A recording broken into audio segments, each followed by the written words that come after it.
guys. За бүгдэнд нь өглөө орой өдрийн мэнд хүргэе. Тэгээд манай подкастын 2 дахь дугаар эхэлж байна. Сайн уу гişгэлээ. Сайн уу. За бүгдээрээ сайн уу. За тэгээд өнөөдөр би бас гişгэлэн ямар шин сонирхолтой төвхөд гоё юу хуваалцах чинь би ч сонсъё, бүгдээрээ ч сонсъё. Тэгээд чамаас эхлэх үү гişгэлээ. Тэгээ. За тэгээ их шиглэн сонсцгоо. За. За миний эхний түүх болохоор 23 настай Лили гээд Франц ютубер эмэгтэй тухай. Тэгээ 272 мянган дагагчтай Лили сэтгэл хуваагдах өвчтэй. Энийг монголоор бас бие хүн хуваагдах эмгэгч гэж хэлдэг юм байлээ. Тэгээд Францаар энэ эмгэгийг TDI trouble dissociative de l'identité гэж хэлдэг. Тэгээ би анхны ютуберийн бичлэгийг үзээд их сонирхол төрж байсан л да. Анх удаага энэ тухай сонсч байсан болохоор тэгээ би подкастаар энэ тухай яриул бас бусдад сонирхолтой байх гэж бодсон юм. Тэгээд ийм эмгэгтэй хүмүүс яадаг вэ гэхлээр өөрсдийнх нь бие дотор олон хүн амьдардаг. Тэгэд энийг бие хүн хуваагдах эмгэг гэж хэлээд байгаа юм байна лээ. Тэгэд энэ ютубер Лили болохоор өөрийн биед амьдарч байгаа 13 хүн тус бүрт одоо өөрийн гэсэн нэр өгсөн. Люси, Жей, Шарли, Нэж гэх мэт хүн тус бүр нь өөрийн гэсэн зан арын шинтэй, өөр настай. Тэгээ одоо Лилигийн 23 настай энэ бие мах бод дотор одоо 30 настай хүний сэтгэхүйтэй хүн хүртэл амьдардаг гэж байгаа. Зарим нь их зөрүүд, өөртөөхөө зөрүүдэлтэй, тэгээ зарим нь их халамжтай, илдэг гэх мэт. Тэгээд олуулаа энэ бие дотор хоорондоо зохицож амьдрах гэж хичээдэг. Тэгээ энэ хамтын амьдрал системээ Олимп буюу монголоор Олимп гэж нэрлсэн. Тэгээ энэ өөрөөр одоо ухамсарууд нэг биеийг хувааж амьдарч байгаа гэж байгаа шүү дээ. Тэгээд энэ биений гол эзэн Лили нь хаяа биеийн удирдах хүн өөрчлөгдөж байгааг мэдэрдэг гэсэн. Тэгээ хаяа бүр мэдрэгч зайгүй солигдоод өөрөө тэр ухамсарын орон зайнаас алга болох ч юм уу эсвэл зүгээр хөндлөнгийн үзэгчиг бүх зүйлийг ажиглах мөртлөө удирдах чадваргүй болчдөг гэж байгаа. Гар хөлөөр нь хийгдэж байгаа үйлдэл эсвэл амнаас нь гарч байгаа үг ч юм уу тэрийг ингээд удирдах чадваргүй болчдөг.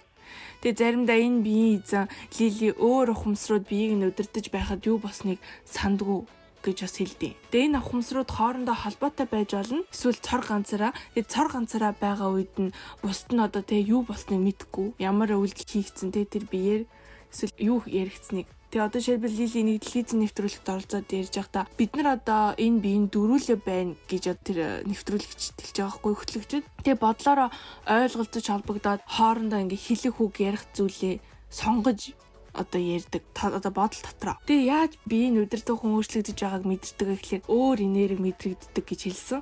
Тэгээ эсвэл өөр бодлууд толгоонд нь орж ирдэг. Эсвэл нэг юм бүрхээд ирж байгаа юм шиг бас дотор нь ингээд хоосон болчдөг гэсэн.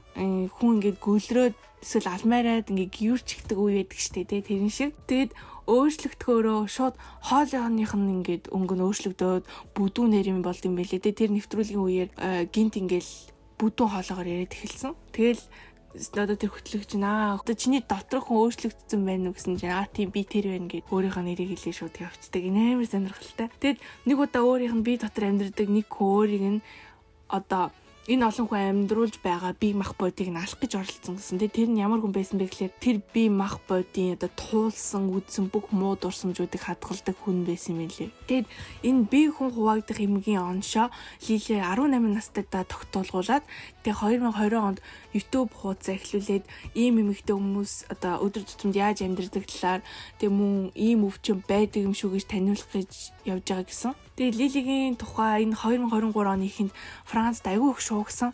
Ягаад гэвэл энэ жилийн төгсгөл Лили Бэлэг явж эмнэлгийн тусламжтайгаар амиа орлох гэж байгаа гэд бичлэг YouTube дээр одоо тавьсан. Энийг хөнгөвчлөх үйлчлэгээ гэж бас хэлдэм шүү гэлээ монголоор. Тэгээд энэ үйлчлэг болохоор Францд хуулиар бүр тас хордог. Бэлэг тарин 2002 онд эмнэлгийн тусламжтайгаар амиа орлохыг гэмт хэрэг гэж тооцгоо болоод зөвшөөрсөн юм билээ. Тэгээд 2014 оноос хойш насан туршийн хүүхдүүд бас ийм хүсэлт гаргаад эмчээр ийм үйлчлэг хэлбэлдэг болсон. Тэгээ Швейцарт бас хүсэл дээрээ хэлбэлж болдог. Тэгээ Лили бичлэгэндээ энэ нэмгэг энэ бүхэн надад тэсэд амьдрахад үнэхээр хэцүү байна.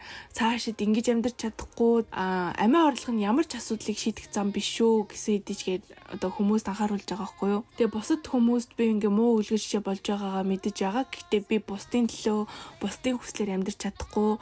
Энэ миний л амьдрал надад энэ шийдвэрийг гаргах үнэхээр хэцүү байсан гэж хэлдэг. Тэгээд дэлхийн нийт хүн амын 1-2% л энэ эмгээр өвчлөдөг гэдэг юм байна лээ. Тэгээд энэ өвчнөөс идэвхэх ямар ч боломж авахгүй харамсалтай нь. Тэгээд энэ сэтгэл хуваагдах эмгийг эмгийн анхны тохиолыг 1586 онд Францын сэтгцэн эмч Жан Пьер илрүүлж олон нийтэд мэдээлсэн гэж байсан. Түүнчлэн Хиппократийн үеэс энэ өвчнийг мэддэг байсан юм байна лээ. Тэгээ Ашвейсийн сэтгцэн эрүүл мэндийн танхимын багш, анагаах ухааны доктор, сэтгцэн эмгэг судлаач, эмч Дэ оюун сүрэнгийн өгсөн нэг ярилцлагыг би уншсан чинь энэ эмгэг ерөөсөө хүмүүсийн хүүхэд ахуй наснд үүсдэг гэж байгаа. Ялангуяа 7, 8 бас түүнээс доош наснда сэтгэл зүйн маш хүчтэй гэмтэл авсан биеийн болон бэлгийн хүчирхийлд өртсөн хүмүүст илүү хэлэрдэг. Тэгээ миний ярьсан Лили хүүхэд тахта удаадараа бэлгийн хүчирхийлд өртөжсэн. Тэгээ гэр бүлтэй хаягдаа тасрамжийн газар хүрэгдээд тэгээ сургуулийн орчинд хүчирхийллийг 14 жил амссан гэж байгаа. Тэгээд энээс үдээд маш их сэтгэл зүйн цочрол дарамт амсаа. Тэгээд өөрөө болохоор энэ бүхнээс үүдэж би миний энэ эмгэг үүссэн бах гэж ирдээ.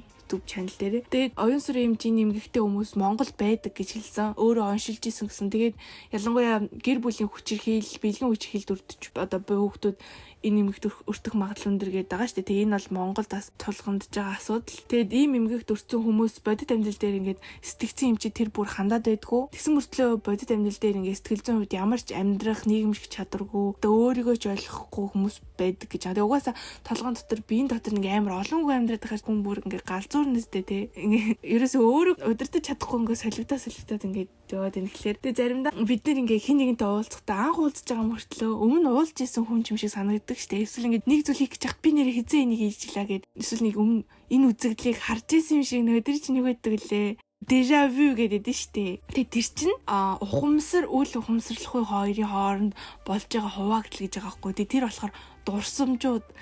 Тэгэхээр энгийн хүмүүс ч гэсэн энэ хуваагдал бас тохиолддог гэж байгаа байхгүй юу? Өдөр тутам ухамсар ер нь өөрийгөө хамгаалахын тулд ийм үйлдэл хийдэг гэж байгаа. Тэгээд энэ нэмгийг яаж шизофренээс ялах вэ гэхлээр миний ойлгосноор бол бие хүн хуваагдах эмгэгтэй хүмүүс нийгэмд дасан цогцох чадвараа ностой хэмжээнд алдчихаагүй бол ажил амьдралаа ингээд зохицуулаад яваад байдаг. Харин шизофрентэй хүмүүс нийгэмтэйгээ дасан зохицох чадваргүй гэж ойлгосон би бол. Тэгээ та бүхэн миний ярьсан Лилигийн YouTube фозыг сонирхож байгаа бол нэр нь болохоор Journal de Lamp гэдэг бичээд тавил олдох байх YouTube дээр. Тэгээд энийг ер нь би анх сонсч мэдчихээд манай монголоор бол Лили бөө болох байсан юм шүү гэж бодсон. Ингээд би нөгөө бөө улааш нарын биен дээр ингээд онгодод будаг штэ. Тэгээд ингээд Монголд байсан бол энийг шал өөрөөр тайлбарлах байсан бахаа л гэж бодсон. Тэгээд амиа орлохоос өөр шийдэл гарах байсан юм болов. Тэгээд амар харамсалтай байгаа байхгүй юу? Харин тий угаасаа нэг гэсэн Монголд ингээд үүнэрийн 90 үе хэлсэн штэ. Хүн болго ингээд жоохон өвдөө юугүй юу хэлэнгууд. Тэл би өөр юм мэдрээд байна. Би өөр хүн сонсоод байна. Тэгсэ чи ингээд дээд тэнгэрээс та юм авах хэрэгтэй юм байна гэж үгээд хамгийн сонирхолтой санагдсан юм нь энгийн хүмүүсийн хувьд ингээд déjà vu гэсэн болдог хэлсэн штэ. Нэрнгээсээ энэ нь бас энэ өвчнийг хөнгөн хувилбарч юм шиг. Нэр ингээд харьцуулаад үзчих амар ижлэгэн юм шиг тий.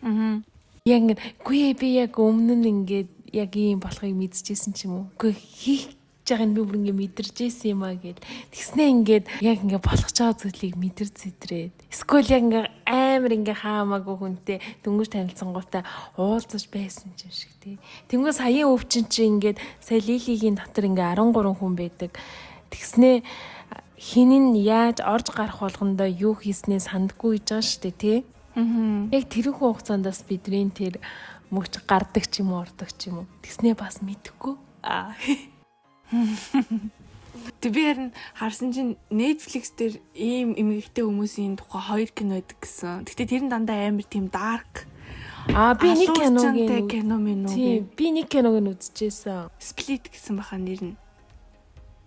Тийм цуврал алуурчин тийм байха нэг залуу гардаг байхгүй юу. Тэрний биенд 9 хүн жилүү 8 хүн байдаг. Нэг нь бүр ингээ амар сайн зохиолч, айгуу сайн зохиолч ичдэг. Тэг ингээл тэрэндээ ингээл зохиолоо өгөхгүй л ингээл явна. Тэгэл бэжснэ гинет машин дотор оронгуудаа алуурчин болчихно. Тэг бүр ингээ хоёр охин хулгаалаад гэртээ ингээ хорж морьцсон бүр хонг. Нөгөө хоёр нь ингээ хоригдсон ингээл байжсаа чинь гинет ингээл нэг жаахан хүүхэд хип хоп чинь жаахан хүүхэд болоод гараад ирнэ за. Тэгээд нөгөө хоёр охин анзаараад за окей ингээд сэтгэл хуваагдлын өвчтөй юм шиг байна. Одоо яг энэ жаахан хүүхэд байгаа дээр нь л дэлхүүрийн гуйлгаал авахгүй болчих гээл. Нөгөө ч бас мэдгүй явж байгаа шүү дээ. Тэгэл авахгүй гэсэн чинь нөгөө алууч нь буцаж би энд нь орж ёо тэгтээ тэр нэг амар инээдэнтэй хийцэн гэх юм уу. Гэхдээ амар хөвгөлтэй чинь шээ. Энэ оюун сүрийн хэмжиж тэгсэн шүү дээ. Монголд ийм хүмүүс зөндөө гарнаа. Тэгээ тийм учраас цэцэг эхчүүд хүүхдүүдээ маш их анхаарал өөрийнх нь өгсөн ярилцлагын доор нь хамгийн доор нь тэгээчсэн. Цэцэг эхчүүд хүүхдүүдээ зүгээр нэг хоолтой байлгаад унтах гэртэй байлгалаа гэд өөрийг нь дуусчихгүй хамгийн одоо өнөөгийн нийгэмд чухал зүйл бол хүүхдүүдтэй айл болох цэвэр дурсамж үлдээх хэвээр. Одоо травматай болохоор ийм болчиход байгаа байхгүй юу? Тийм байгаа. Тэгээд хүүхдүүд муу муухай зүйлд харуулахгүй өсгөх одоо айгүй том чухал үүрэг бас болцсон шүү гэж хэлжсэн. Тэгээд энэ Netflix дээр одоо байгаа энэ кино минууд болохоор дандаа энийг айгүй сөрөг талаар нь харуулж байгаа дээ. Ингээд би хуваагдах өвчтэй хүмүүс аюултай, алуурчин. Тэгээд Лили болохоор ингэж аахгүй ингээд Холливуудын бидний үеийг ингээ амар муу талаас нь харуулсан болохоор одоо сэтгцийн өвчтэй гингүүд л одоо бусад хүмүүс тийм хүмүүсээс айдаг болсон. Сэтгцийн өвчтэй хүмүүс бүгдээрээ аюултай биш. Ийм хүмүүс бас л жирийн хүмүүс тэд ойлгох хэрэгтэй. Тэр нь бол хэвийн нормал гэдэг өнцгөөс нь харуулах гэдэг байгаа байхгүй. Яг уу бас хит хэвийн биш л те. Хүлийн зөвшөөрөгдөх гээд нийгмээс Селене Гомес бас сэтгэл хөдлөлийн өвчтэй гээд нун дээрээ гарч исэн. Би тэр киног нь үзээгүй л дээ. Тэгээ дэлхийн одоо нийт хүн амын 1-2% гэж байгаа шүү дээ. Гэтэ би бол энэс илүү бах гэж бодож байна. Ийм эмгэгтэй гэдгээ онцлуулж чадаагүй. Одоо миний дотор юу болоод байгаа юм бэ гэдээ ойлгохгүй байгаа амар их олон хүн байгаа. Тийм учраас ер нь бол сэтгцийн эрүүл мэнд гэдэг бол чухал. Тэгээд ямар нэгэн зүйл болохгүй таагүй байвал ер нь л эмчит хандаад доор нь даруй арга хэмжээ авсан дээр хаа баг ингэж түндэрэхээс өмнө сэтгэл зүйчин хэрэг хямарж байгаа бол нэгэнтээ өөрийгөө хуваалц хорон зай авахгүй заалжгүй эмчит хандаараа сэтгэл зүй одоо ялангуяа ингээд манай Монголын залуучууд ч юм уу ер нь шинэ үеийнх ингээд одоо багаар айгүй хөрх ингээд сэтгэл зүйчтэй хандах тэдрийг ойлгох тэдрийг харах өнцг амар өөрчлөгдөж байгаа гэсэн. Тийм ингээд сэтгэл зүйчд хандна гэхээрээ түүний талаар ярина гэхээр ингээд мэдрэл муутай хүн болчих юм шиг. Өө чи шар хаад явах гэж байгаа мó? Шар хааданд цөлөөч үзүүлээч гээд одоо ерөөсөө тийм үе ингээд өнгөрсөн. Сэтгэл зүйчд хандна гэдэг сайн сэтгэл зүйчтэй байна гэдэг өөрөө бас ингээд сэтгэл зүгээ хамгаалаад тэрэндээ анхаарал тавина гэдэг бол нэр айгүй хамгаалах ёстой бүр айгүй том эрүүл мэндийн бас нэгэн хэсэг шүү. Тийм болохоор ингээд ямар нэгэн ингээд асуудал гарах ч юм уу эсвэл хин нэгнээс зөвлөгөө найз нөхөд гэхээсээ илүү чамайг мэдгүй мэрэгжлийн тэр яг хүнд нь бас нэг удаа ч болов те хандаад үзээрэй. Ямар нэгэн асуудлыг илүү гоё шийдэх ч юм уу амьдрал тус болгох ч юм уу өөрийн чин өвчнийгөө сангаах ч юм бэл нэг удаа сэтгэл зүйчэд хандаад үзээрэй. Тэгээд дараа нь үтхгүйгээд дахиад өөрөө шийднэ үсттэй. Тэгээ юу ч гэсэн нэг хандаад үзээрэй. Үзэл бодлоо өөрчлөөрөө залуусаа. Сэтгэл зүйн гэмтэл бол хамгийн том одоо асуудал шүү. Энийг битгий нууж хаагаад нэг мэдрэл муутай хүн шиг битгий ойлгоорой. Энэ бол зүгээр өвчин. Тийм шүү дээ. Тэгээ нөгөө шүд эрүүл бол бие эрүүл гэдэг шиг одоо сэтгэл зүй эрүүл бол бүтэн бие эрүүл байх юм шүү аа. Тэ? Тэр шиг дээр эн чинь өөрийгөө хайрлаж байгаа нэг хэлбэр байхгүй юу? Тийм сэтгэл зүй эрүүл бол ядаж нийгэм эрүүл юм шүү. За хоёр дахь төгрөг орох хоёлаа тэгэл. За тэгээ. За юу гэсэн ярга цаг үетэйгээ хөл нийлүүлээ алхсан гоё мэдээлэл байрамд бүх яаж гисэн баярлалаа гişглээ. За баярлалаа. За миний их байна штэ. Бас гоё юм байгаа. За минийх болохоор зүүдний тухай бидний мэдгүй бидний бас андуурж ижсэн сонин таамаглалууд байгаа зүүдний тухай. Энэ бол ингээд зүүдэнд ингээд ямар ч ингээд зорилго, ямар сэтэл тийм одоо ерөөсөө байдгүй. Зүүд бол ингээ хийсвэр зүйл юм а гэдэг эрдэмтэд бол ер нь бол үздэг юм ээ ихэнх эрдэмтэд. Ер нь бол яагаад ингээд зүүд ингээд үүсдэг юм бэ гэх юм бол хүнийг одоо нойрсож байх цаа ингээ хүний бие физиологид ингээ гарч буй одоо зарим ингээ өөрчлөлтүүд хүний одоо ухамсарт орж ирдэг. Тэр нь ингээд ямар нэгэн зураглал элдв янзын бүрхэг одоо ингээд ер бусын зургаар ч юм уу тодорхой бус зургаар үүсдэг хүний тархины ухамсарт үүсэж байгаа хийсвэр зураглалыг ер нь бол зүүд гэж нэрлэдэг байгаа юм байна. Зүүдийг амьтан хүртэл зүүдэлдэг, наас хүүс, одоо бүр дүнгэж төрсөн хүүхэд хүртэл ингээд юу ч тэр хүнд ингээд хэнийг юу яаж харж байгаа, ямар нэгэн дурсамж, үйлдэл байхгүй байгаа шүү дээ дүнгэж төрсөн хүүхэд. Тийм ингээд хүүхэд хүртэл ингээд зүүдэлдэг. Гэтэ зүүд нь ерөөсөө 5-аас 20 минут л үргэлжилдэг. Дунджаар хүн амьдралынхаа одоо бүхий л насныхаа амьдралынхаа дунджаар ер нь бол хүн нийт 6 жил зүүдэлдэг гинэ. Тэгээд өдөрт ч юм уу ингээд 5-аас 20 минут үргэлжилдэг. Тэгээд тэр зүүд бас нойр судлаач Ален Хобсон гэдэг хүн байгаа байхгүй юу? Энэ Ален Хобсон гэдэг хүн бүх хүмүүс, ихэнх хүмүүс зүүднийхээ 95%-ыг сэрсэн даруйдаа мартдаг гинэ. Ер нь бол ихэнх хүмүүс сэрсэн даруйдаа 95% зүүднийхээ 95%-ыг бол мартдаг гэсэн судалгаа бол гаргасан юм байна. Ален Хобсон гэдэг хүн. Тэгээд бид штэ тий ер нь яагаад зүүдлээд идэгин те яагаад зүүдлэнгүүтээ зүүдээ мартаад идэгин тэгэд эргүүлээд нөгөө нэг зүүдээ ингээд санах гэхээр сандгүй штэ айгу хэцүү идэв штэ энэ зүүд гэдэг энэ процесс яг хаана явагдаад байгаа юм бэ бидний одоо өмнө ингээд харж явж исэн ч юм уу эсвэл одоо ингээд сэтгэл мэтгэл ингээд шаналхаар муухай зүүдлэх ч юм уу баяр хөөртэй гоё үйл явахаар ямар нэг юм догтлохоор гоё зүүдлэх ч юм уу те. Тэгэд энэ ерөөсөө цэвэр тархины үйл ажиллагаатай холбоотой юм байна. Тархины урд тарих байгаа. Урд тархины үйл ажиллагаагаар зүүдний хэрхэн яаж явагдах тархины урд тал зүүдийг бол хяндаг. Зүүд гэдэг зүйлийг хүний ухамсарт одоо ингээд шахаж өгдөг юм байна л да. Урд тархины үйл ажиллагаагаар зүүд гэдэг зүйл өрнөдөг гэсэн онол энэ хүн ингээс зүүд нойр судлаач Ален Хобсон гаргасан юм билэ. Айгуу сонирхолтой нь хүн гээд ихэнх хүмүүс зүүдийг 80% нь ихэнх хүмүүс одоо зүүдээ 80%-ийг нь өнгөтөөр зүүдэлдэг гинэ. Ер нь хар цагаанаар зүүдэлдэг хүмүүс айгуу ховор идэг гинэ. Амар ховор идэг. Ингээд судлаачд ингээд хүмүүсээс ингээд асуусан юм байна л та. Дүнгийн сэрэнгүүтээ ингээд ямар өнгөтэй зүүдэлсэн бэ? Юу харагдсан бэ гэлдэг тэнгүүд ихэнх хүмүүс айгаа хурц өнгө харсан, ерөөсөө тоот биш. Ингээд завсрын ингээд зөөлхөн өнгө одоо ингээд харагдаж тэр хүн тийм өмссөн байсан. Надад хурц нарны туяа харагдсан. Би бүр ингээд тэгжсэн ингээд.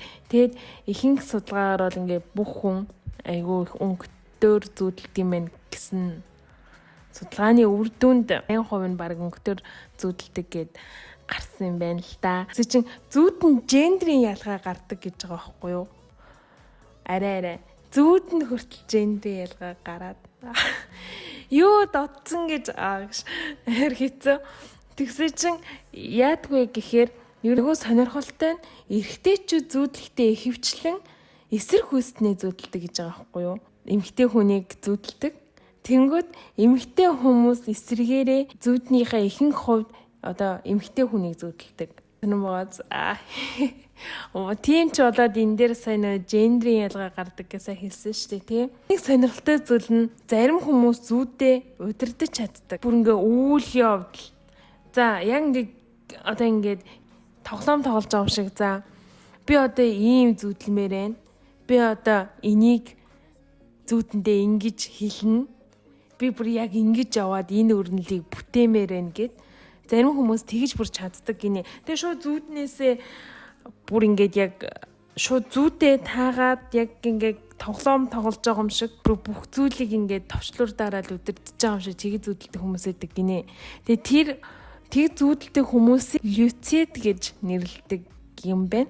Иймэрхүү угаасаа нөгөө нэг юм люцид гэдэг энэ өвчтөй ч юм уу хүмүүсийг угаасаа ингээд аваад үсэж ихэнх нь ингээд өсвөр насны бүр хит их одоо тоглоомд ингээд донтцсон ч юм уу тоглох дуртай тиймэрхүү хүмүүс энэ люцид гэдэг энэ юу айгүй гарсан юм байна. Угаасаа бас нэг судлаач байгаа байхгүй юу? Зүүд нойрны судлаач Calvin Hall гэдэг хүн байгаа байхгүй юу? Энэ болохоор энэ зүүд яаж өрнөдөг, яадаг гэдгийг ингээд 50,000 оюутан залуучуудын дунд ингээд судалгаа хийсэн юм байна. Ингээд зүүдний ерөнхий ер нь онол гарч байгаа зүйл яагаад ингээд зүүд гэдэг зүйл үүсээд байгаа юм бэ? Одоо нойр булчирхаан систем дээр тогтдгийм байх гэдгийг сүүлд гаргаж ирсэн хүн байгаа байхгүй юу энэ? Айгуу сонирхолтой. Тэг яагаад энэ нойр булчирхай дээр тогтоод байна? Сайн ингээд тархины үйл ажиллагааны урд хэсэг, урд тархины үйл ажиллагаа зүүдийг хяндаг. Сүнсэн даруулна гэдэг л. Яасан ингээд зарим хүмүүс ирдэ штэ нэ сайн хамарсан хүмүүс чинь үгүй өчтөр бүр даруулаад хинч ч даруулаад байдیں۔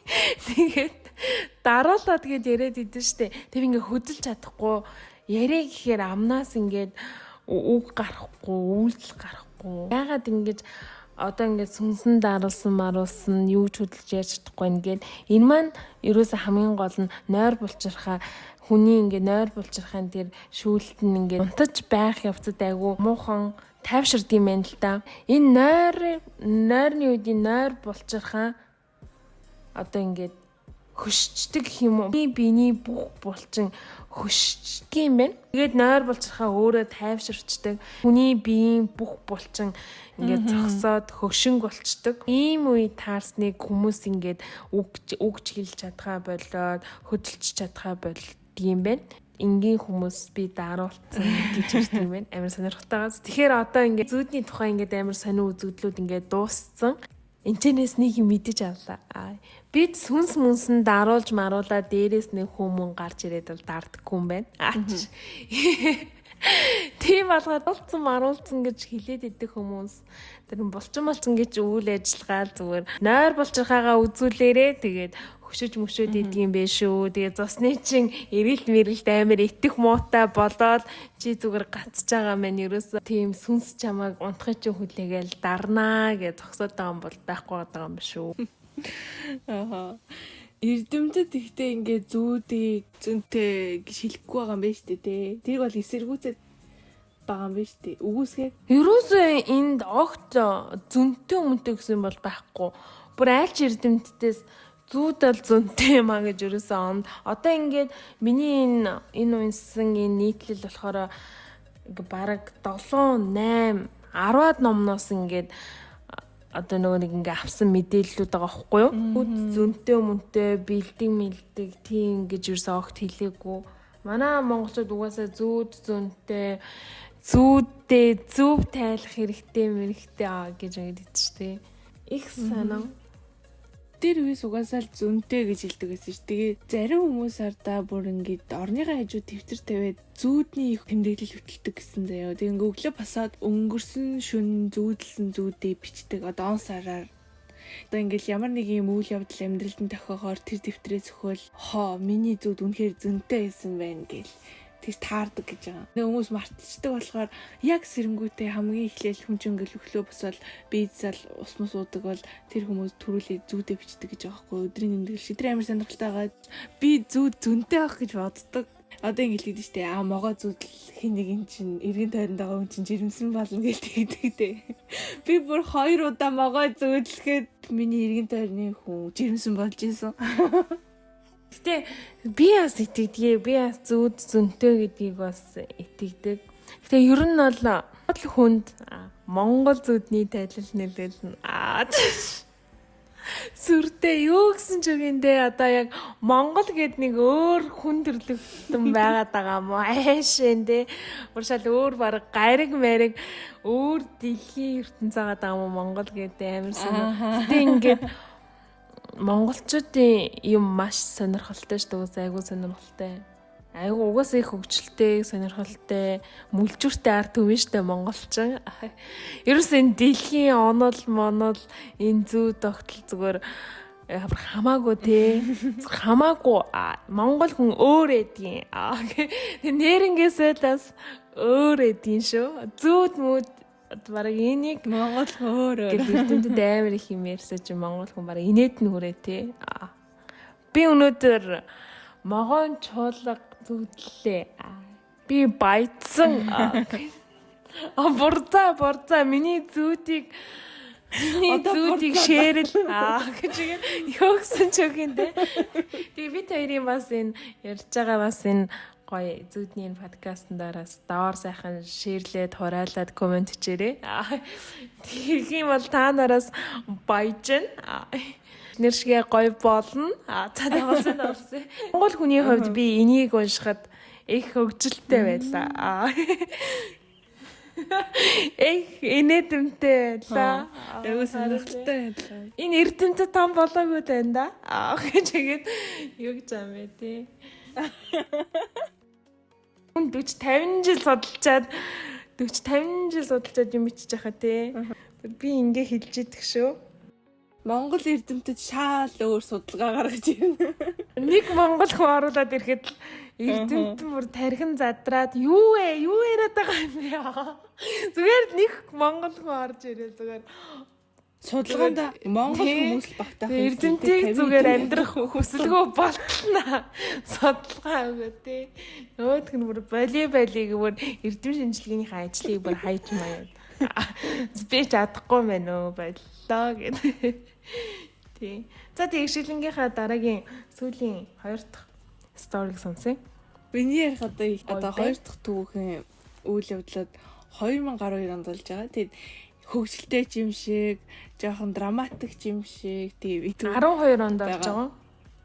Тий. Одоо нэг 11 жилийн өмнө. Окей. Түүхийн гол баатар болохоор 22-тай Тибо гэд нэртэй Франц залуу. Одоо тэр тухайн үед 22-тай байсан гэсэн. Тэгээд Тибо 10 жилээ төгсөөд нэг барилгын дээд сургуульд орсон чинь өөрт нь нэг л таалагдахгүй. Тэгээд гинэт шийдээд хэлний бэлтгэл зуухаар Америк явдیں۔ Тэндээ хэдэн сар болж байгаа буцаад Францтай амьдарч байсан жижигхэн хоттой ирээд дундаас нь гараад явсан сургуультай буцаад орсон чинь бас л уйдгартай санагдаад дээрээс нь саяхан 30 градусын тий хаалуун нартай Майами бич дээр хэвтэй лад левэлтэй амьдарч байсан хүн чинь 10 градустай бүрхэг жижигхэн Францын хоттой ихээр бачимдаад байд сууж ядаа тэгээ нэг мөсөн сургуулаа идэв. Тэгээ Тибо багасаа нэг найзлсан сайн найзтай одоо манайхаар цусны ханд гэж ярьдаг шүү дээ. Тэр найз нь Бонва гэдэг. Тэгээ Бонва тухайн үед Сара гээд охин тухаангууд дурлаа тэрнтэйг үерчээсэн. Тэгээ гол асуудал нь Сара мусульман шашинтай. Тэгээ цэвэр Марок ээж аваас төрсөн. Тэгээ аав нь охиноо заавал өөр шиг нь мусульман шашинтай Марок хүнтэй суулгана гэд. Тэгээ Бонотой үерхэж байгааг нь эрс эсэргүүцээд уурлаад сал гэд шаарддаг байсан. Тэгээ тэгсэн ч гэсэн Сара Боно хоёр нууцаар үерчээсэн юм шиг байлээ тэр үед.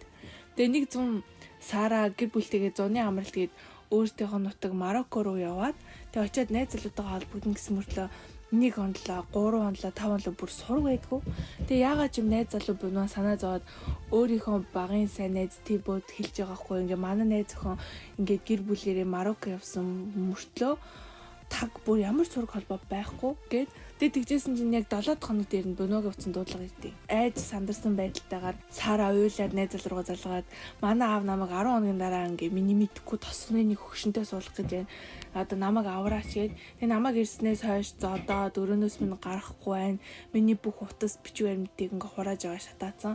Одоо би яах вэ гэд одоо залгаж байгаа. Тэгээ Сара яаж уцтай болсон бэ гэхээр нөгөө байрлаж байсан одоо тэр өрөөгөө ухчихсан чинь гинэд дээр үе нөгөө Nokia 3310 олдоод тэгээ ашиглах гэтэл цэнэглэгч байхгүй SIM карт байхгүй. Тэгээ нэг өдөр эмэгтэй үеэлэн заахаа орж хүнсээс уулын гэхэд нь хамт явъя гэж гуйж аваад арай гэж гадагш гараад тэгээ Симэрхийн нэг дэлгүүрээс цэнэглэгч SIM карт аваад найз залуу руугаа ирсэн юм лээ. Тэгээ юм сонсон Боноо бүр уурлаад бачиндаад сайн найз Тибо руугаа залгаад мэдээ миний хайртай бүсгүйг ингээд аав нь хороод өөр хүнтэй суулгах гэж байна. Одоо яах вэ? Би тийшээ явъя гэж ч явж чадахгүй гэдэлтэй. Тэгээ тухайн үед Бонва нөгөө Францын цэрэг дээрээс нь тагнуулын албанд ажиллаж байсан мэлээ. Тэгээд тийм болохоор хамаагүй гадагшаага явж чадахгүй. Тэгсэн чинь саяхан нөгөө Америкаас ирсэн Тибо адал явдал айгаал гадагшаа явмаар надад байж чадаад исэн юм. Найздаа би явж ил да. Би Мароккод очиж Сараг авраад ирье гэж баатар болол. Тэнгүүд Бонва бөөм баярлал чи үнэхээр миний төлөө тэгнэ гэж юу гээл. Тэр хоёр цаг давч байсан болохоор гал сонгосны билет захиалаад Сараг аврах ажиллагаа нууц төлөвлөгөө боловсруулж эхэлдэг. Бүр яг кино заяа. Тэгээд Сара тэр өдрийн яг тэр цагт танаа гэрээс очиж аавна гэд тохироод Тибо Францаас явж байгаа. Тэгээ очиод байрлах Airbnb байрныхаа эзнээ нэг нутгаа сансан Франц хүн байсан. Тэгээд Тибог Францаас ирж байгаа гэсэн болохоор чи надад ингээд зөндөө бяцлаг авчрах юм бол байрны чин түрээснээс талын нас ч юм шүүхлээр нөө Тибо ч чумдам дөөр өмхийс иртэй явж байгаа хгүй хөвчлээ. Тэгээд зөөхөн хоногоор ирсэн бэжиж Тибо бас тэр хаваар Марракешээр зугаалаад амжсан. Тэгээ Бонва өөрийнх нь өмнөөс явж байгаад одоо баярлаад найздаа өөрийнхөө банк картыг өгсөн юм байна лээ. Тэгээд тэнд очиж Тибо картаар нь баахан тансаглаад саяжаар нөхөө арах гэж. Тэгээ Сараг аврах өдөр ирээд Тибо Марракешээс 200 км зайдах тосгон руу ингээ богоон сууж очиод такси бариад Сарагийн гэрийнхнүүдэнд ирж байгаа. Тэгээ Сара найз залуудаа гэр бүлийнхэн шашны цуглаанд явдаг цагийг хэлсэн байсан юм байлээ. Тэгээ нөгөө гэрний зүй Тибог одоо ирүүлгээд тэгээ яг гэрийнхнүүд нь тулаад ирсэн чинь Тибо сандраад айгаад би яг юу хийж вэ? Би яг яах гэж юу бодож ин дээрээ гэл яг нөгөө Францаас явахаас өмнө бөөн сэтгэлийн хөдлөлөөс би чадна мадна гэсэн чи яг тулаад ирэхээр хүн бүр ингээд тулхамдаад тэг дээрээс нь Францаас явснаас хойш Саратай холбоогүй болсон юм болохоор Сара орох нь хിവэр ч юм уу үгүй ч юм уу мэдгүй. Тэг ингээ хүний гэрт зөвшөөрлөгөө баг ингээ хулгаагаар орж байгаа хэрэг болчиход байгаа шүү дээ энэ хууль бус. Тэгээл гинэд зориг ороод за Сарагийн зааж өгсөн байшингийн арын хаалгаар нь орё гээл тэгэл ороод Сара гээл дуудсан чинь дээд давхарт хаалга балбах чимээ сонсогдоод тэгэл шатаар гүүгээл хаалган дээр нэцсэн чинь хаалган гаднаас нь сойжилсан байсан. Одоо тэр өрөөнийх нь тэгэл хөлөөрөө өшгөлсөөр байгаа л арай гэж хаалгын онгоолгол Сараг татаж аваад гараас нь бүр ингээл татаал гэрээс нь зүгтаал тэгэд азарт нөө Тибо замын уулзаар таксины ахыг хүлээж агаарэ гэж загсан байсан билээ аюу нийтээ. Яг манай Монгол байдаг шиг нөө таксины ах нартай амар тохирдог шүү дээ. Тэгэл тэр хоёр таксиндаа суугаад вокзал дээр хүргүүлээл хот ороод Францын элчин сайдын яам дээр очиод бичиг баримтаа одоо Сара гаргуулж авдээ. Тэгээ угаасаа найз залуун төрүүлж залгаад нөө бичиг баримтын загсан байсан юм лээ. Тэгээ нөө Сара бас давхар иргэншилтэй байсан тулд бичиг баримтаа гаргуулж явж байгаа хгүй. Тэгэхгүй бол одоо аав нь бүх бичиг баримтын шатаацсан гэдэг байгаа шүү дээ. Тэгээд Сараг оюулд орсон гэж үзээд элчин сайдын яам нь өөртөө бүр дипломат албаны машинаар онгоцны буудалд ингээ хүргэж өгөөд онгоцон суулгаж өгсөн. Тэгээд Сара Франц дээрээд Бонотойгоо уулзсан юм лээ. Тэгээ би нэгээ тэврээл баахан уйлал яг кино. Бүр энэ түүхээр баг хүмүүс кино хийчихэр юм бэ гэдэг жийсэн. Тэгээд Франц дээрээ Сара эмжид үзүүлээд аавынхаа хэсэг гомдол гаргасан. Одоо зодуулаад би энэ нөл одоо хөх няц шарах сорив болцсон. Бүр үнэхээр нөгөө хүнд байдал байсан байгаа хгүй юу? Одоо нэг бол тий аавынхаа гарт үхэнд, нэг бол одоо тайргүй хүнтэйгээ суун. Тэгээд Тибо одоо ингээ 2023 онд энэ түүхээ иргэн дурсаад ярихдаа залуудаа бүр юу ч бодохгүй хасар их зориг гаргаад тэгээд нэг хүний бүхэл бүтэн амьдралыг аварсан байна гэж ярьж байгаа хгүй. Тухайн үед бол тийм амар химжээгүй тэр риски аюулыг тэгээд тэр үедээ л гой Марокко аялангаас найзаагаа аваад ирээ гэл кино шиг таваад өсөөлөл тэгээ явсан чинь тол ингээ ухаарж байгаа хгүй. Тэгээ энэ түүхийг сонсоод надад юу гэж бодогдсон бэ гэхээр Сара нэгдүгээр ингээ аюу зөрөгтэй алхам махнаас хийсэн байгаа хгүй юу. Би ингээд хоригдчихлоо. Би яавал энэ байлаасаа гарч чадах вэ гэдэг. Тэгээ өрөөнөөсөө утас хайж олоод тэгээ ингээ тэнэглэгч сим аваад найз руугаа залгаад бас амар авхаалчтай санагдсан.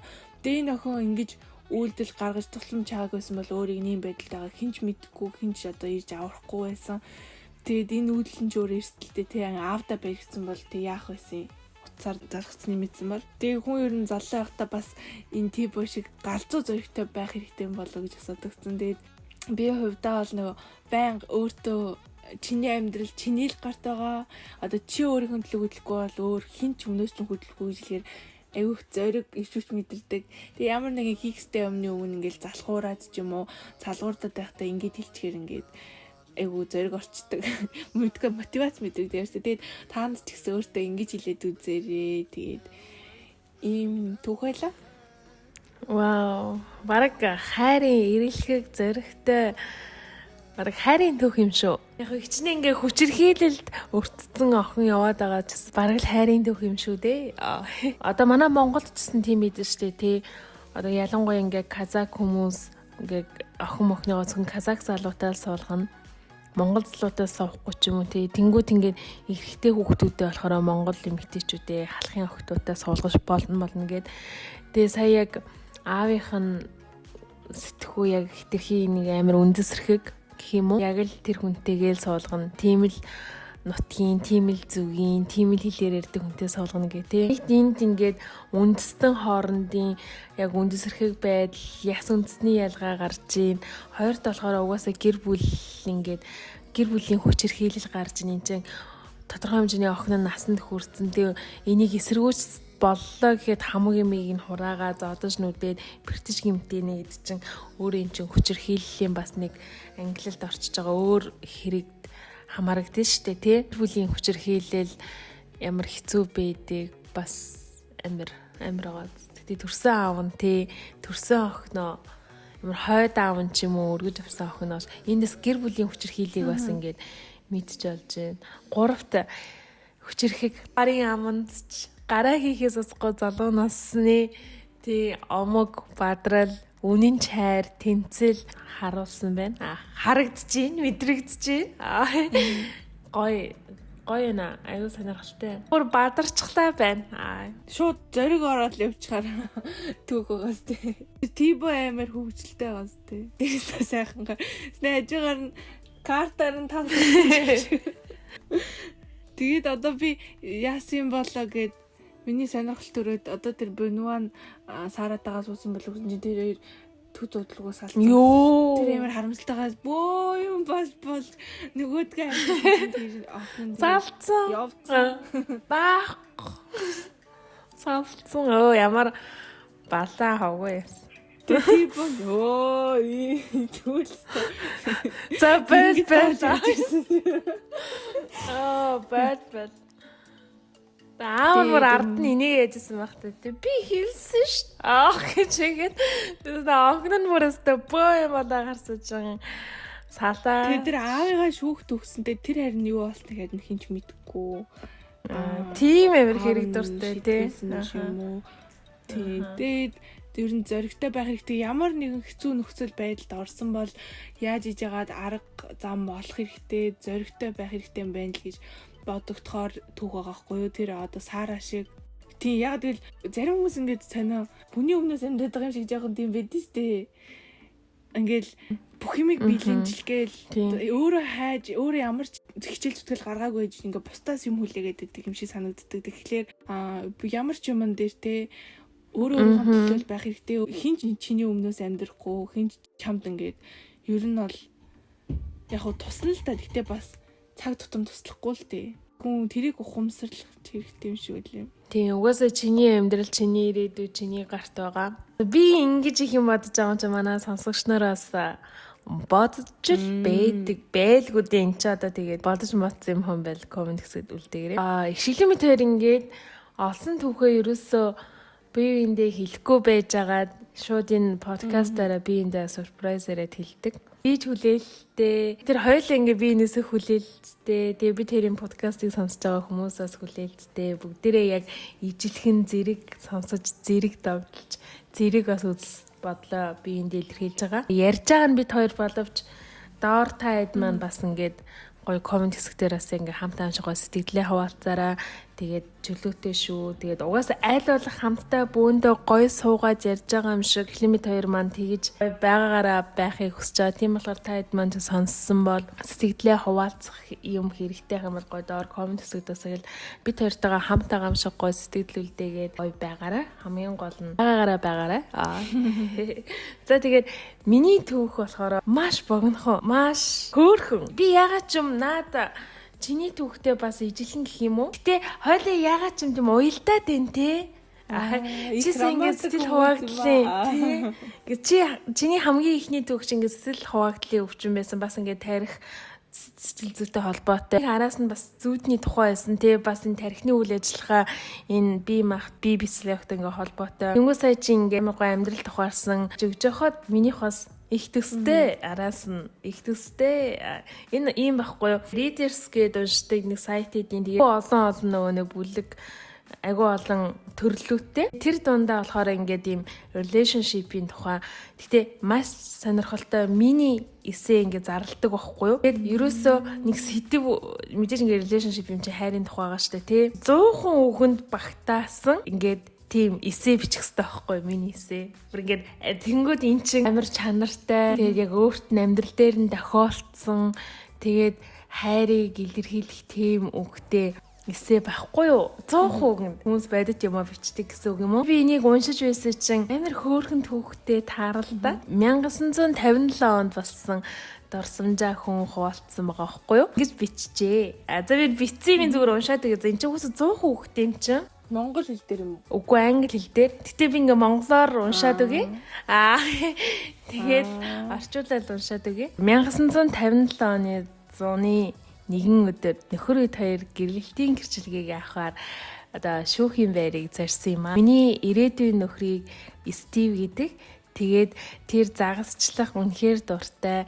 Тэгээд бид хоёр шүүхийн байр руу явах тэр хооронд тэр загас барих шүрлийн бичгийг хүссэн байсан. Тэгээд загас агнуурынхаа үнэлгийг тэр авахта $1.50 байсан.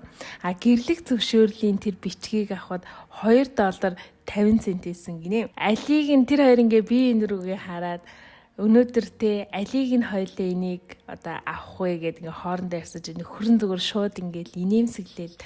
Үгүй ингээ хонгор минь мэдээж ингээ гэрлэлтийнхаа гэрчлэгийг тэ хоёлаа сонгох хэрэгтэй аммаар ингээд загас агнарынхаа тэр ингээ бичиг орхиод гэрлэлтийнхаа гэрчлэгийг авсан байгаа байхгүй юу? Тэр нь ингээд яг үнэхээр аз жаргалтай тэр үед би зөв сонголт хийсэн байна гэдэл баярлалаа. Тэгэл одоо ингээ хоёр хүүхэдтэйгээ хамт амьдардаг. Тэгэл хоёр хүүхэдтэй болсон гэж байгаа байхгүй юу? Битсэн байгаа ихнэр ингээл энэ хугацаанд амьдарч явах зур ингээл маш олон ингээ санал бодол зөрөлддөг. Би нөхөртөө ингээд ууралдаг, тэрсэн надад гомддог. Тэр үед ингээд мань хүн нөхөртөө хилдэг гинэ. Би тэр үед загас барих зөвшөөрлөө л сонгох байсан. Тэгсэн бол нэгт мөнгө хивнэн, хоёрт ингээд одоо юу чинь 1 жилийн дараа дуусчих байсан. Ирэх чинь. Тэгэхэд чи бүр нэмэлт $1 төлөөд дээрээс нь 53 жилийн ингээд ад жаргалыг яг авсан байна гэж хэлсэн байдаг гэсэн. Тэгээд амар гоё агаад нэмэлт $1 төлөөд 53 жил их нэртэйгээ хоёр хүүхэдтэйгээ ад жаргалыг худалдаж авсан байгаа байхгүй юу? Бас хугацаагүй юм авсан. $1.50-ээр загас агнуурынхаа үнэлгийг авсан бол жилийн дараа дуусчих байсан. Гэр бүл байхгүй тийх байсан. Тэгээд ихтер нь тэрийг нь хэлээ. Чи тэр загас агнуурынхаа үнэлгийг л авах байсан. Одоо яа гэхөө чи тэр үед ингээ тэр үед авсан бол мөнгөөч хэмэн чин ингээ чин тэг чин. Гэтэ энэ түүх ингээ дуусч байгаа байхгүй уус ингээ 100% багтаах байсан. Уус амар жаах юм битцсэн л байгаа болооч би өөрөө жоохон сая орчуулад ингээ ярихтай амар юу болчихлоо. Санжруулаа ярьчлаа. Хүнд ойлгохын тулд. Гэтэ ийм гоё гал хайрын түүх. Тэ 1957 оны ингээд $1, $2 айгу их мөнгө байсан байгаа даа зү тэ. Ийм гоё сонголтыг хийгээд сонголт гэдэг юмыг зөв сонгох тэр агшин мэдрэмж ирээдүг бас харуулсан байгаа. Тэгээ бас хайрын түүх. Гоё. Гэтэ ингээд дээр үе яг бидний аав ээжийн үеийнхэн эсвэл тэрнээс дээр үеийн үед одоо хайр дурлал амар үнэнч ариун байсан юм шиг надад санагдаад байгаа байхгүй юу? Яг тэр чанартай нэг үдчихэмсэн гэж надад бодогдоод идэв. Цаг хугацаа ухрааж болдог гэсэн бол тэг яг ямар үед очиж амьдрмаар байна гэж хүмүүс ярьдэн штэ. Хайр гэдэг зүйлийг одоо харах өнцөг тогтоодог тэр зүйл нь ингээд амар юу болцсон байгаас нэг юм үнэлэмжтэй, шалгууртай. Хайр гэдэг чинь өөрөө ингээд сэтгэлээс урсаж гарах ямар ч үнэлэмж барьц өнгө дүрх байх ёсгүй юм шиг надад санагдаж байгаа байхгүй юу? Мэдгүй зүгээр ингээд юм хум дээр очиад би жишээлбэл тэнийг залууд ингээд уралцчихлаа мэдээж таалагдлаа. Тэс чи мэтэр цаашаа дуулцаад үтсэн чинь би шалтгаангүйгээр хамт баймар санагддаг боллоо тий. Бүр зүгээр л би тэр хүнийг хараад ингээд тэр хүн бусдын нүдэнд ямар ч харагдаж байна. Гэтэ би тэр хүнийг хараад миний хайр бүр ингээд хасгардаг тий. Бүр ингээд би бүр баярлдаг, инээдэг, зүгээр хахад инээмсэл төрдөг. Зүгээр хахад би хажууд нь сандраад ичээд чичрээд ухаан санаа баларддаг. Энд чи өөр хайр гэдэг чи өөрөө мэдрэмжтэй тий.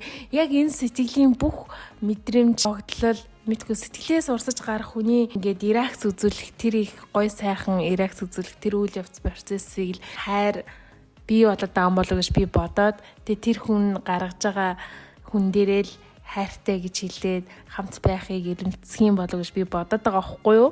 Миний хайрын өнцөг. Тэнгүүд хүмүүс чинь те гүй энэ залуу амар гой хувцалдаг, ийм мэрэгчлээ. Одоо ингэж авч байгаа байхгүй юу? Тэг би хайртай байхгүй юу? Тэгээ хамт баймаар байгаа байхгүй юу? Тэгэл л доо эн чин хайр биш те. Эн чин зүгээр л чамд хэрэгтэй хүн байгаа байхгүй юу? Эн чин хайр биш. Ерөөсө хэрэгтэй хүн байгаа байхгүй юу? Чи тийм хүний ер нь аль хүчрэхийг карьертай, гой царайтай, хөөрхөн хүний хажууд байвал чи зүгээр амир хажууд нь тийм юм шиг байна. Эсвэл чамд хэрэгтэй. Тэр хүний нөлөөлөл нь чамд хэрэгтэй одоо. Ерөөсө хайр биш. чи уурсахгүй байна, уурсах хэрэгтэй. Ийм хөөрхөө хоббигоо орхин байж загас агнуурынхаа бичгийг авахгүй байж тэ бүхэл бүтэн хугацаагүй гэрлэлтийн гэрчлэгийг мөнгө нэвж аавна. Энэ хайр, энэ асгарж байгаа байхгүй юу? Хаач шиг. Яа, хайрынхаа төлөө золиос гаргах хэрэгтэй гэдэг шүү. Яг мэдрэх хэрэгтэй гэх юм уу? Чи үнэхээр яг зөв мэдрээд чи мэдрэмжээ нуухгүй, мэдрэмжээ өөр өөртөө ингээс нь ингээд ярилцаа сонголтоо их юм бол тэр сонголт алдахгүй хаа. Сая ингээд энэ түүхийг уншаад алдахгүй болол 53 жил амьдраад 2 хүүхдийн аав ээж болцсон хайртай хүний хажуутай байлгаад харах болгондоо сонголтоо зөв хүснээ мэдэрдэг байх л та. Тэгээд анханасаа буруу юм дээр суурилсан харилцаагаа хайр гэж андуураад зөв хэрэгтэй зүйл ага хүний харчаад хайр гэж андуураад сонголтоо хийгээд байх юм бол угаасаа тэгэл робот болно. Угаасаа нэг удахгүй л ахaltaа тэгээ салчих байх л та. Тийм болоод одоо нөгөө нэг амар ол X-тэй хүмүүс монголоор дөрмөг шүү дээ. Битүү X. Битүү хин нэгний X болцсон. Бөө X-тэй хүмүүс. Брюс Ли гэж хэлдэг шүү дээ. Би 10,000 өөр төрлийн өшөглөлт мэдхээс илүү нэг өшөглөлтөө 10,000 удаа бэлдсэн хүнээс айна гэж хэлдэг штэ. Тэгсэн чинь би нэг мем харсан чинь ингэдэг заяа. Би 100x-тэй хүнээс илүү 1x-тэйгээ 100 удаа салж нийлсэн хүнээс айна. Яа, бүр яг тийм бодогдсон. Амар хөвгөлтэй устэй. Тэр гинт бодогдчихлаа. Аха. Үнэхээр зөв хүнээ олсон бол зууралдаад ах хэрэгтэй. Одоо 1000 яг болохгүй бүр угаасаа ингээд 100 удаа салж нийлэх хэрэгтэй. Нийлсэн чи яах вэ гэж юу тэр хүнтэйгээ. Мэрэлдэх бүр ингээд окей би зүгээр энэ хороо чамайг харахгүй чамтай хайрцахгүй байвал гоё байна гэдэг чи ерөөсө тэр өдрийн бодол ахгүй юу? Тэр 7 хоногийн бодол ч юм уу тий. Тэгээ угаасаа уйлна штэ. Та нар бүгд уйлна. Та нар угаасаа нөлөөсөө нууж уйлдаг бах уу салж малчаад. Одоо тэгээ уйлгаас гэж. Та нар хилээгөө л алгаас та нар хин нэгнээс салчаад уйлж байгаа. Угаасаа энийг сонсож байгаа хүн болго уйлсан байгаа. Одоо уйлаа. Яа нэ шиг. Тэгээд ингээд харамс хүмүүсийг мэдгүй тэгэл насаараа харамсаж авч айгу хэцүү. Гэтэ бас хамт байх хэцүү. За мэдгүй хайр угаасаа их хэцүү. Гэтэ хэцүү болгоныг туулаад хамт байжэл одоо алга таши үнэхээр ингээд олон жил хамт амьдарч байгаа хайрыг бүтээж байгаа хүн болгоныг үнэхээр хүндэлмээр шүү. Хайраа хажуудаа барьж үлнэ гэдэг бол үнэхээр хэцүү зүйл. Үнэхээр хүндэлмээр ийм болгонд хүндлэл үзүүлэх хэрэгтэй. Энэ бол бас зүгээр нэг айлын бацааны хийчдэг, зүгээр нэг годгонсоо охины хийчдэг зүйл бол биш шүү. Хайр гэдэг бол их хэцүүтэй гэж. За тэгээд амар ач аргалтай яриагаар амар гоё сэдвэр ингээд хажаа подкаста дуусгах шиг байна. Тэгээд ийм гоё хоёр сэдвээр ярьж өгсөн гоё зүйлийг бас хуваалцсан ишгэлэндээ баярлалаа. Тэгээд гоё өгнөд хэлсэндээс баярлалаа. Тэр 10,000 зохилт гол бол гоё шүү. Тэр өг бол үнэхээр гоё. Тэгээд хоёлаа чи ингээд гоё үг хэлэх юм уу? Бид хоёртай үргэлжлүүлэн хамтаагаарэ. Бид хоёрын подкастыг дэмжээрэй гэж хэлмээрээ. Тэгээ угаасаа бид хоёр 7 хоног болгон тогтвол бид хоёр подкаст алдахгүйгээр ярьсандаа хэлсэндээ олсноо та бүхэнтэйгээ хуваалцъя гэж бодож байгаа. Тэгээ угаасаа л хуваалцаад одоо 2 дахь подкаст маань ингээд та бүхэнд хүргэгдэж хурж байна. Тэгээд өнөөдөр бид хоёрын 2 дахь дугаар хэдэн жилийн дараа хэд их дугаараа хийгээ сууж ахыг мэдэхгүй. Тэгэхэд хідүүлээ болцсныг мэдэхгүй. Тэгээ юу гэсэн дараа 7 хоногийн бас шинэ подкастараас хамтаагаараа тэгээд энэ подкастыг маань таалагдах юм бол бас сэтгэлдээ үлдээгээрээ өөр бас найз нөхөд мэдэхгүй хүмүүстээс ийм хөөрхөн хоёр охин бас юм ярьж илээ шүүгээ хэлээрээ.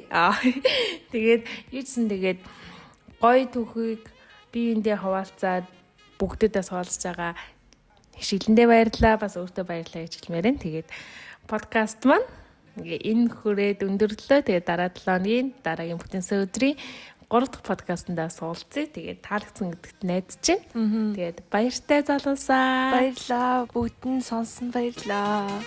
Баяртай.